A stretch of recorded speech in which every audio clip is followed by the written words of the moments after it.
মাঝে মাঝে আল্লাহ আমাদেরকে দুঃখ কষ্ট দিয়ে পরীক্ষা করতে চান, এগুলো আমাদের জন্য খারাপ নয়। এই দুঃখ কষ্ট বিপদ আমাদের কোমরকে সোজা করে, আমাদের পায়ের মাটিকে শক্ত করে। চিল্লায় বলেন ঠিক কিনা? প্রতিকূল পরিবেশে কিভাবে বাঁচতে হয় এই দুঃখ কষ্ট আমাদেরকে শিখায়। এজন্য মুমিন বান্দার বৈশিষ্ট্য হচ্ছে দুঃখ কষ্ট বেদনা জ্বালা এগুলোতে সে আপসেট হয় না, সে হাল ছেড়ে দেয় না, সে ভরসা রাখে একজনের উপর। চিল্লায় বলতে হবে তিনি কে?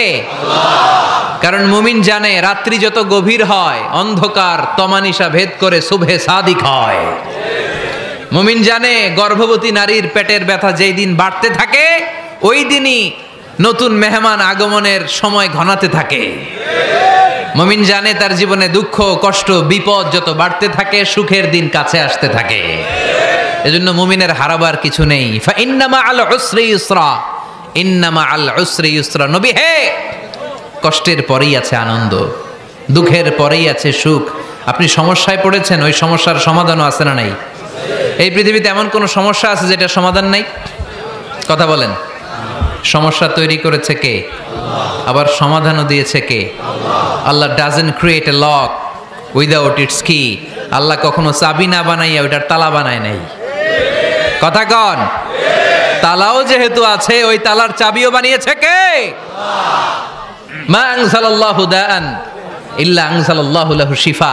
আল্লাহ দুনিয়ায় এমন কোন রোগ পাঠায় নাই যেই রোগের ঔষধ বানায় নাই, এমন কোন রোগ নাজিল করে নাই যেই রোগের কোনো চিকিৎসা বানায় নাই, হয়তো সেটা আবিষ্কার হয় নাই। অনেকে ক্যান্সারের কথা বলতে পারেন যে হুজুর ক্যান্সার এমন রোগ, এই ক্যান্সার তার নাই কোনো অ্যান্সার, কিন্তু বিজ্ঞানীরা বলতেছে এটারও অ্যান্সার আবিষ্কৃত হচ্ছে।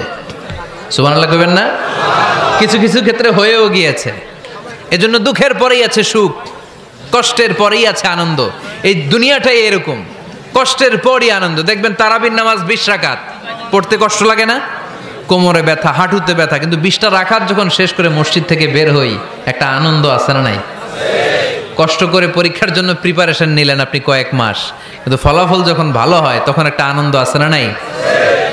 সারাদিন রোজা রাখলেন রমজানে, কি কষ্ট, তৃষ্ণায় গলা ফেটে যায়, কিন্তু ইফতারির সময় যখন রুহাবজা শরবতটা খাই কেমন লাগে? একটা আনন্দ আছে না নাই? এজন্য আল্লাহ বললেন فَإِنَّ مَعَ الْعُسْرِ يُسْرًا إِنَّ مَعَ الْعُسْرِ يُسْرًا।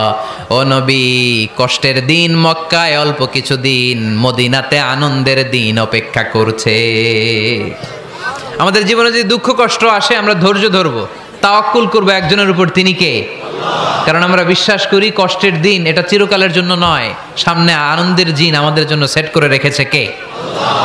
তাহলে আমরা সূরাতুল ইনশিরাহ থেকে 3টা নেয়ামতের বর্ণনা শুনলাম, বিশ্বনবীকে কি সান্ত্বনা দেয়া হলো সেটা শুনলাম। এবার 2টা গাইডলাইন শুনে তাফসীর আমরা শেষ করব। শুনতেছেন? কষ্ট হচ্ছে তো উঠা বসা করতেছেন কেন? উঠলেন কারা কারা? শেষ করে দিব? দোয়া করে দেই।